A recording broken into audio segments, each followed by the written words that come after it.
Lined up.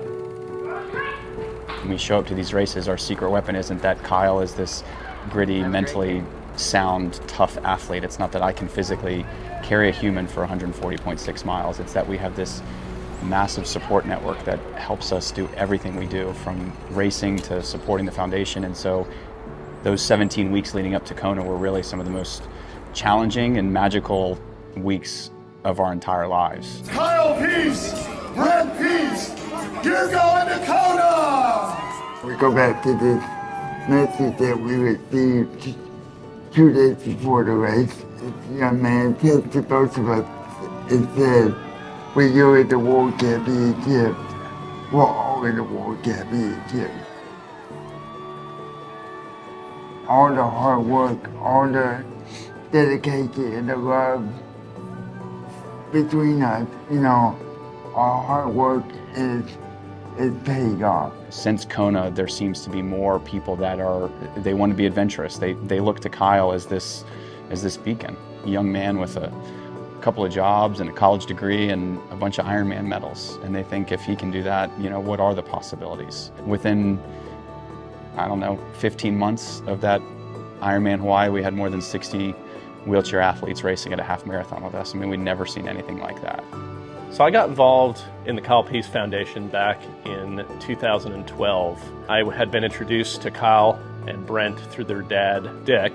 My daughter, Marin, who was 3 at the time, was born with cerebral palsy, and Dick thought it would be a great opportunity for me to spend some time with his son, Kyle, to really talk about what that meant for Kyle growing up in his life, and to give me some reassurance as a parent of a younger child with disabilities, to give us some hope as to what life might look like over the years, which was really the start of our racing together as father and daughter. The mission of the Kyle Pease Foundation is to improve the lives of people with disabilities through sports, and the vision is to create opportunities of inclusion for every person living with a disability. What we're doing with the IRONMAN World Championships in 2024 is to help grow our inclusive employment program, which is currently 5 employees with disabilities, to not only grow that program, to add 2 or 3 more employees to it, but to actually create a retirement contribution to the legal savings vehicles available to those employees, to set them up beyond employment, not just beyond the finish. And partnering with 3 friends and board members to help support that.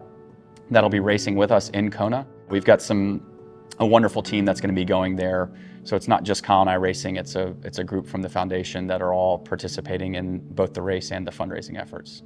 I went to watch Brent and Kyle compete in Kona in 2018. It was inspiring. I don't know how anybody doesn't see that story and get moved by it.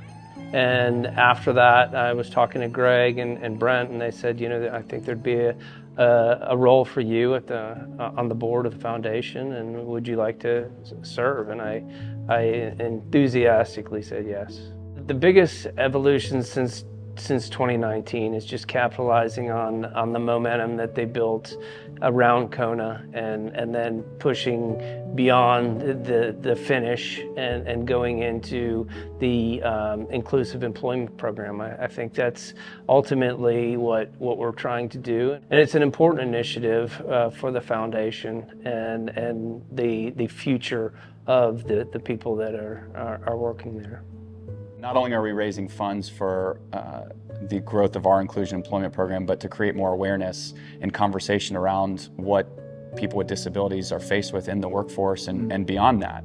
And so it's so much more than just creating and bringing in the dollars to support that, but to get more people thinking about and being aware of it. And we can do that not only by being on a race course together, but talking about it and raising money and just bringing more attention to this.